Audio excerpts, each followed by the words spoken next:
In the stillness of the midnight deep, echoes linger, shadows creep, a whisper stirs, a fleeting sight. Is it a ghost, or just the mind? Dear noble followers of the Dharma, seekers of wisdom and truth, I welcome you. In this vast, boundless universe, where countless beings wander through the cycles of birth and rebirth, it is no mere coincidence that you are here. In this very moment, listening to these words, everything is governed by cause and effect.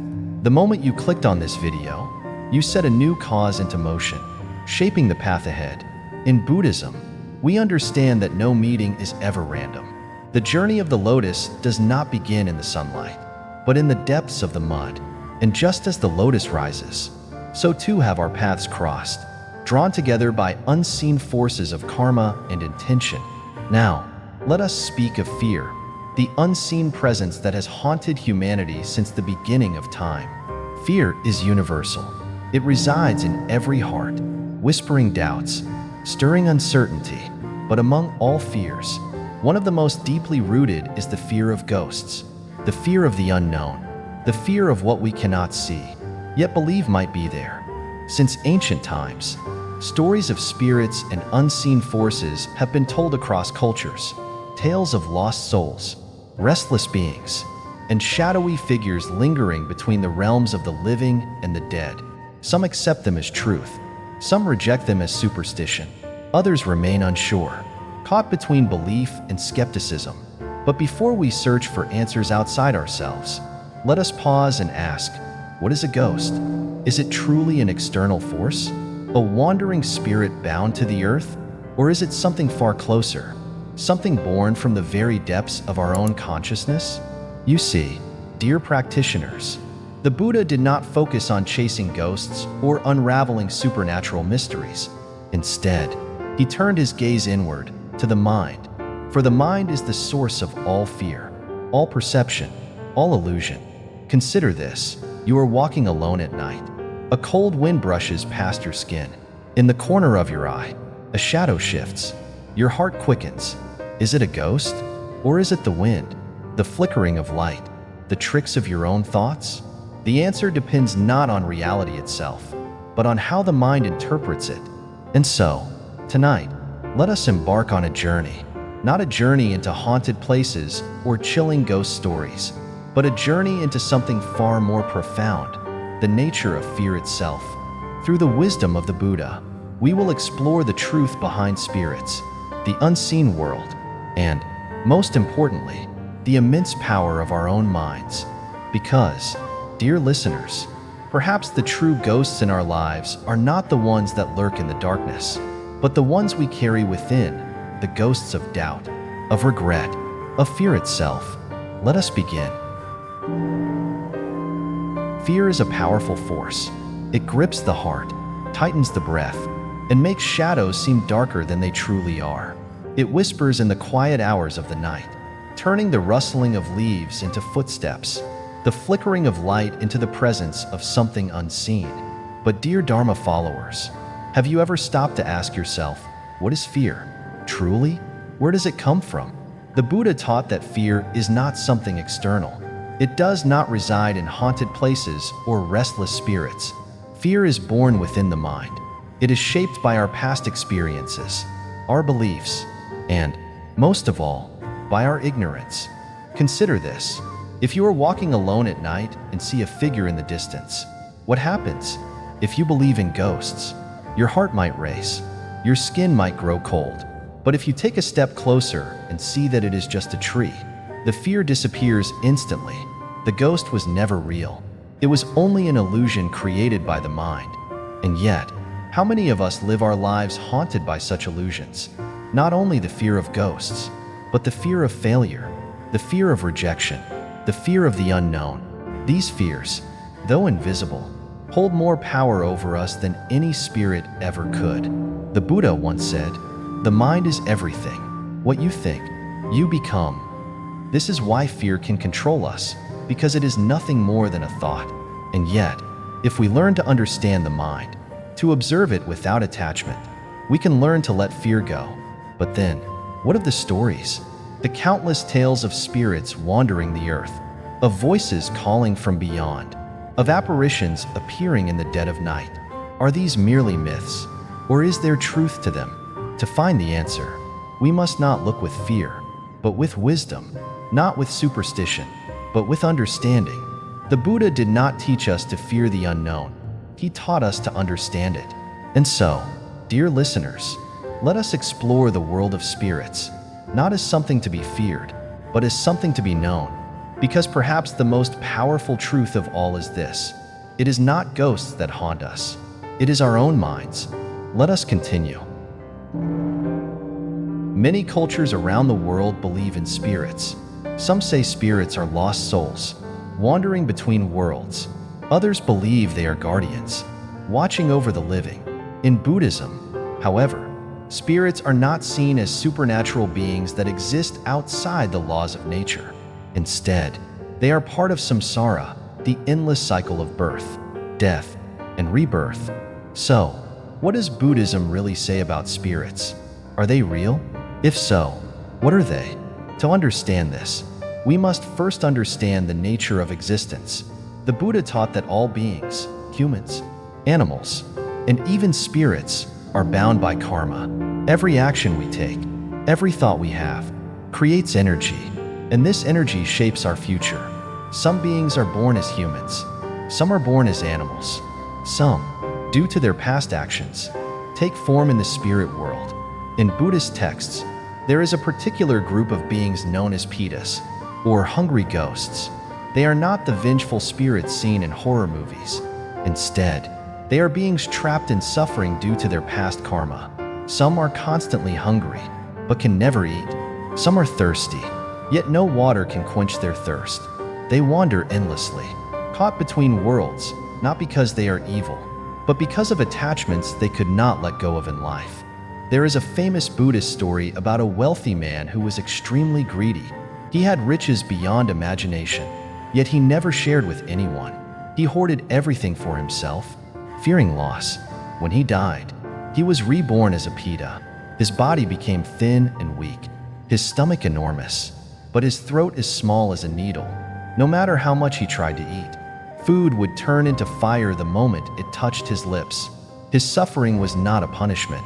It was simply the natural result of his actions. So what can we learn from this? The existence of spirits in Buddhism is not about horror or fear. It is about karma. Every being, whether in this life or the next, experiences the consequences of their actions.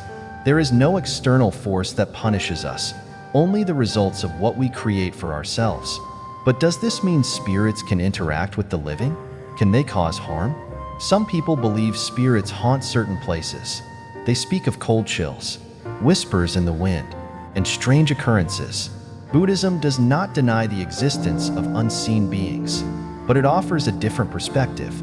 Instead of fearing them, we must understand that what we perceive is often shaped by our own minds. Think of this: if you are in a dark room and you hear a sound, your mind immediately tries to find an explanation. If you believe in ghosts, you might think it is a spirit. If you don't, you might assume it's just the wind. The experience is the same, but the interpretation is different. The Buddha did not encourage fear of spirits. Instead, he taught that the real ghosts we must be concerned with are the ghosts of our own mind, our attachments, our greed, our hatred, and our ignorance. These are the forces that truly haunt us, following us from one life to the next. But if spirits do exist, is there a way to help them? Can we do something for those trapped in suffering? In Buddhist tradition, there is a practice called merit transfer. It is believed that by performing good deeds, offering food to monks, helping others, practicing compassion, we generate positive energy.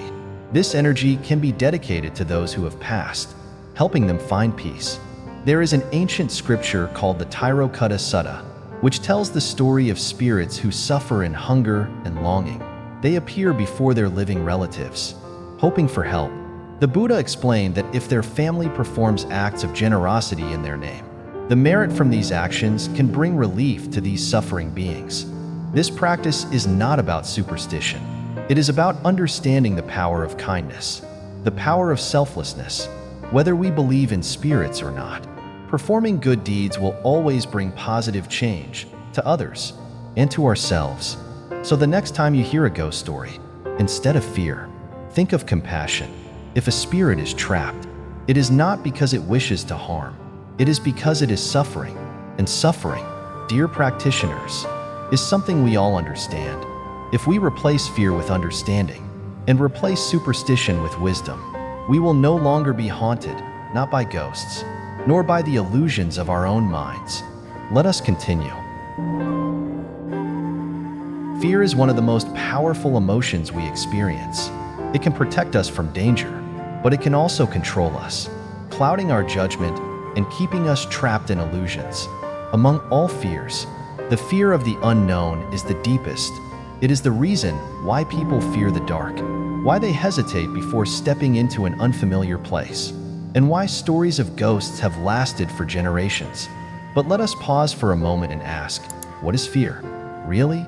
If we strip away all external explanations, fear is nothing more than a reaction within the mind.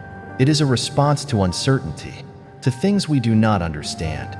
And because the human mind dislikes uncertainty, it creates its own answers, sometimes in the form of spirits, demons, or unseen forces. But the Buddha taught that the greatest source of suffering is not the unknown itself.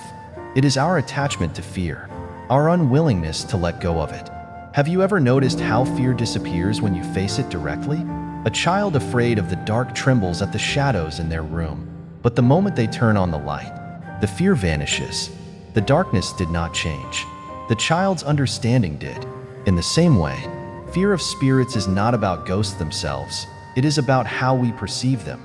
There is a well-known story in Buddhist tradition. One evening, a young monk was meditating alone in the forest. As night fell, he began to feel uneasy.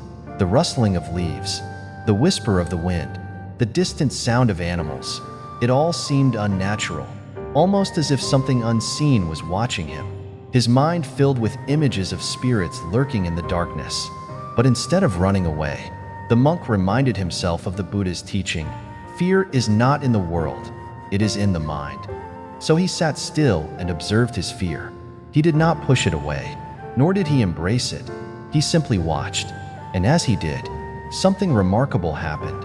The fear began to fade. The shadows remained, but they no longer seemed threatening. The night was as it had always been, only his perception had changed. This is the lesson the Buddha taught. Fear is not something to escape from. It is something to understand. The more we resist it, the stronger it becomes. But the moment we face it with awareness, it loses its power over us. Now, you might ask, but what if spirits are real? What if they do exist? In Buddhist teachings, there are countless beings in the cycle of existence, from devas in heavenly realms to suffering spirits in lower realms. But whether they exist or not is not the real question. The real question is, how should we respond? Should we live in fear, running from shadows? Or should we cultivate wisdom and compassion? A person who lives in fear is like a traveler who carries a heavy stone on their back. Every step they take is harder. Every moment is filled with worry. But if they choose to put the stone down, their journey becomes lighter. In the same way, when we release fear, life becomes clearer, more peaceful. But how do we do this? How do we let go of fear? The Buddha offered many methods, but one of the most powerful is mindfulness. Mindfulness means being fully present in the moment, observing our thoughts without attachment. When fear arises, instead of reacting to it, we simply notice it. Fear has come. We do not push it away. We do not run from it. We simply watch. And in doing so, we take away its power. Another method is metta, or loving kindness meditation. When we practice metta, we generate feelings of love and compassion, not just for ourselves, but for all beings, even for those we fear. If we truly believe that spirits exist, then they, too, must be suffering. They, too, are trapped in fear, in longing, in attachments they could not release in life. And if we respond with hatred, with fear, we only create more suffering for them and for ourselves. But if we respond with kindness, with compassion, we break the cycle. Imagine standing in a dark room. If you fight the darkness, it does not disappear. But the moment you light a candle, the darkness fades away. Fear is the same. It cannot be fought. It can only be transformed with wisdom, with compassion, with understanding. So the next time you feel fear creeping into your mind, do not run, do not resist. Sit with it, observe it, and most of all, ask yourself, is this fear real? Or is it just the mind creating an illusion? When you find the answer, you will see that ghosts are not the ones haunting us. It is our own thoughts, our own attachments, our own unwillingness to let go. And once we understand this, we are no longer afraid. Let us continue. Death is a mystery that has fascinated and frightened humanity for centuries. We build traditions, rituals, and beliefs to make sense of it. Some believe in heaven and hell. Others believe in nothingness. But in Buddhism, death is not the end. It is simply a transition, one step in the endless cycle of samsara, the wheel of birth and rebirth. But what happens when we die? Where does the consciousness go? To answer this, we must first understand what we truly are. Many believe that we have a fixed soul, an unchanging self that moves from one life to the next. But the Buddha taught something different. There is no permanent self. There is only a stream of consciousness, constantly flowing, constantly changing. Imagine a candle. If you use one candle to light another, the flame continues. But is it the same flame? No, it is a continuation of the first, yet different in its own way. In the same way, our consciousness carries on after death, shaped by the karma we have accumulated in life. But this raises an important question. Where do we go after death? The Buddha described many realms of existence, some blissful, some filled with suffering. Where we are reborn depends on our thoughts, our actions, and most importantly, the state of our mind at the moment of death. If we pass away with anger, with greed, with attachment, we are drawn to lower realms. If we die with peace, with kindness, with wisdom, we move toward higher states of existence. It is not a divine judgment. It is not a reward or punishment. It is simply the law of cause and effect, karma in its purest form. There is a well-known teaching in the Abhidhamma, the deep analysis of the mind in Buddhism. It says that the last thought before death has a powerful influence on where we go next. If we have spent a lifetime cultivating fear and hatred, that final thought will likely be heavy with negativity. But if we have practiced mindfulness, if we have lived with love and compassion, our last thought will be peaceful, leading us to a more fortunate rebirth. This is why Buddhist practice emphasizes letting go. The more we cling, the heavier we become, and the heavier we are, the more difficult it is to rise. Think of a bird trying to take flight. If it carries too much weight, it cannot lift off the ground. But if it is light, if it lets go of unnecessary burdens, it soars effortlessly into the sky. This is the secret to a peaceful transition after death. Not rituals, not prayers, but the lightness of the mind, the freedom from attachments. But what about those who are trapped? Those who pass with regret, with unfinished business, with unresolved emotions? Buddhist scriptures speak of wandering spirits, beings who have not fully moved on. Some call them ghosts, but as we have discussed, they are not beings of terror. They are simply souls caught between worlds, unable to let go. And so, the question arises, can we help them? Yes, we can. And we do so not through fear, not through avoidance, but through compassion. The practice of merit transfer is one way to assist those who have passed. When we perform acts of kindness, giving to charity, helping those in need, practicing meditation, we generate positive energy. And this energy can be dedicated to those who have left this world. In the Tirokutta Sutta, the Buddha explains that those who have passed cannot take material wealth with them. They cannot eat the food we place on their graves. They cannot use the clothes we burn in their honor. But they can receive the merit of our good deeds. Imagine a tree. If its roots are deep, its branches flourish. But if the roots are weak, the tree withers. Our ancestors, our loved ones, are like the roots of our existence. When we do good, when we cultivate kindness, we nourish these roots, allowing them to grow in peace. So if you have ever lost someone, if you have ever wondered where they are, if they are suffering, if they are at peace, remember this: the best gift you can give them is not grief. It is not fear. It is a life well lived, a heart full of kindness, a spirit free from attachment. Because in the end, that is what truly connects us. Not death, not distance, but the energy we create, the love we share, the wisdom we cultivate. And when our time comes, when we take our final breath, may we do so not with fear, but with understanding, not with regret, but with gratitude, not with clinging, but with peace. For then, the journey continues, not as an end, but as a new beginning. Let us continue. If there is one truth we must all face, it is that life is uncertain. Nothing lasts forever. Not our wealth, not our relationships, not even our own bodies. And yet, despite knowing this, we cling. We hold on to possessions, to identities, to people, as if they will always be there. And when change comes, when death approaches, we tremble. But dear Dharma followers, let me ask you, why do we fear what is natural? A river does not fear flowing into the ocean. A leaf does not resist falling from the tree. They accept their journey because they understand. It is simply the way of nature. And so, must we not learn the same? Fear of ghosts, fear of death, fear of the unknown. These are not external threats. They are creations of the mind.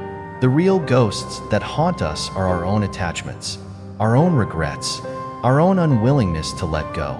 The Buddha taught that the only way to free ourselves from suffering is to transform our karma, not by running from fear, but by facing it, not by seeking external protection, but by cultivating inner peace. But how do we do this? How do we live without fear? The answer is simple, yet profound: by practicing mindfulness, generosity, and wisdom. Let us begin with mindfulness. When we are mindful, we do not let fear control us. We observe it, we understand it, and we let it pass like clouds drifting through the sky. Meditation is a powerful tool in this practice. When we sit in stillness, focusing on the breath, we realize fear is just a thought, and like all thoughts, it comes and goes. But mindfulness alone is not enough. We must also cultivate generosity. When we give, whether it is food to the hungry, kindness to a stranger, or compassion to those who suffer, we create positive energy. This energy not only transforms our own karma, but also brings peace to those who have passed. It is the foundation of merit transfer, the practice of offering good deeds for the benefit of others. And finally, we must cultivate wisdom. Wisdom is the ability to see things as they truly are. It is understanding that everything in life, joy, sorrow, gain, loss, is temporary. It is knowing that the only thing we truly own is our actions, our choices, our karma. There is a story of a great Zen master. One day, a man came to him in fear, saying, "Master, I am haunted by ghosts. They follow me wherever I go." The master looked at him and smiled. "Then stop running," he said. "Turn around and greet them." Confused, the man did as he was told. And in that moment, he saw the truth. The ghosts were not outside of him. They were within, his own fears, his own guilt, his own attachments. And the moment he faced them, they vanished like mist in the morning sun. And so, dear listeners, I ask you this: what are the ghosts in your life? What fears do you run from? What attachments do you hold that keep you trapped? The path to freedom is not found in avoiding these questions. It is found in answering them. It is found in the courage to let go, in the wisdom to see clearly, and in the compassion to live not just for ourselves, but for all beings.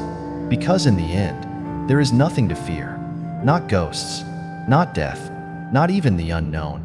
For when we live with mindfulness, with generosity, with wisdom, we are already free, free from suffering, free from illusion, free to walk this path with peace, with understanding, with an open heart. And that, dear Dharma followers, is the greatest gift of all. May you be well, may you be happy, may you be free. Let us end this journey with gratitude and wisdom. Namo Buddhaya.